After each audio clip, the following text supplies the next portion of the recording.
Kuigi Päästeamet on tänasest ametlikult andnud loa siseveekogudele jääle minekuks, tuleks enne siiski veenduda, et jää kannab. Jääoludega saab tutvuda näiteks Keskkonnaagentuuri jääkaardil.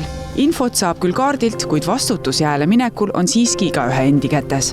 Kui kukud läbi jää, siis oluline on esimese minuti jooksul taastada oma hingamine ja vältida vee alla vajumist, mõelda välja, mis suunast sa tulid, kus jää sind kandis ja mis suunas sa hakkad välja tulema ja siis on sul umbes 10 minutit aega ja selle aja jooksul sa peaksid saama jääaugust välja, sest kui sa oled juba üle 10 minuti, siis tegelikult sa kaotad nii palju energiat, et sa pärast lihtsalt ei suuda enam välja tulla sealt.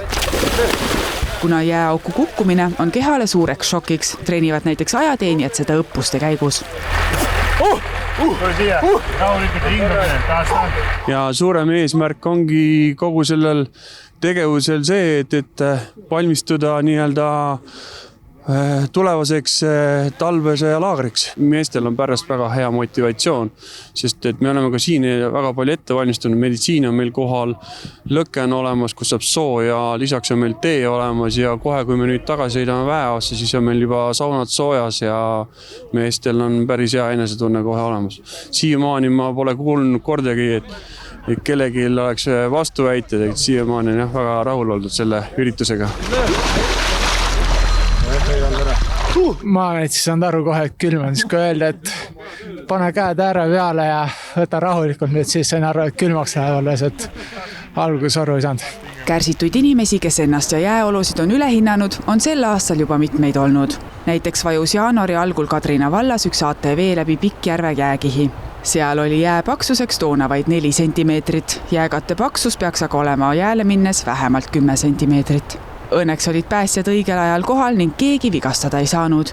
Kes vette kukub, kas õnnetuse näol või seda treenides, see tahab siiski sealt nii kiiresti välja pääseda kui võimalik.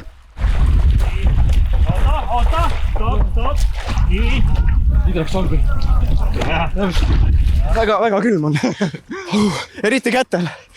Nii ja mis nüüd järgmisena ootab ees? Riietumine ja soe lõke. Ka TV3 uudiste meeskond on aastate jooksul mitmeid kordi omal nahal järele proovinud, mis juhtub, kui jääauku kukkuda. Vesi on külm. Isegi kui see külm ülikond seljas on, siis see, mis läheb näo peale, praeguse tuulekülmaga ma arvan, ta on paari minuti pärast kõik juba ära jäätunud. Nii et sellises vees tegelikult tõsi. Väga pikalt olla ei taha, kui sa just väga suur talisuppleja ei ole. Veidi rohkem kui aasta tagasi läks näiteks Viljandis inimene jääle, kes jäähapruse tõttu aga vette kukkus. Üks 11-aastane poiss teavitas häirekeskust ning päästjad jõudsid veel õigeks ajaks kohale. Poisi taiplikkus päästis selle inimese elu. Mida aga tuleks teha, kui näete abivajajat? Tuleb endale ka selgeks teha, et see on risk, et sellele inimesele sinna järgi minna, aga kindlasti esimene asi, mis on, tuleb teavitada häirekeskust. Ja seejärel, kui olete otsus vastu võtnud, et minna sellele inimesele sinna järgi, siis kindlasti esialgu liikuda seda radapidi, kus inimene on käinud ja kindlasti võimalikult madalalt jää mõttes, et võimalikult suur pind oleks. Ja kindlasti ei tasu sinna jääauku sellele inimesele järgi minna, vaid ulatada temale siis siuke pikem ese, näiteks puutükk või kui on nööritükk kaasas, see ulatada ja sellega see välja tõmmata. Lisaks on jääle minnes mõistlik võtta kaasa jäänasklid, veekindlas kotis laetud mobiiltelefon ning kuivad riided. Lisaks võib abiks olla ka vile, millega saab hätta sattudes endast märku anda.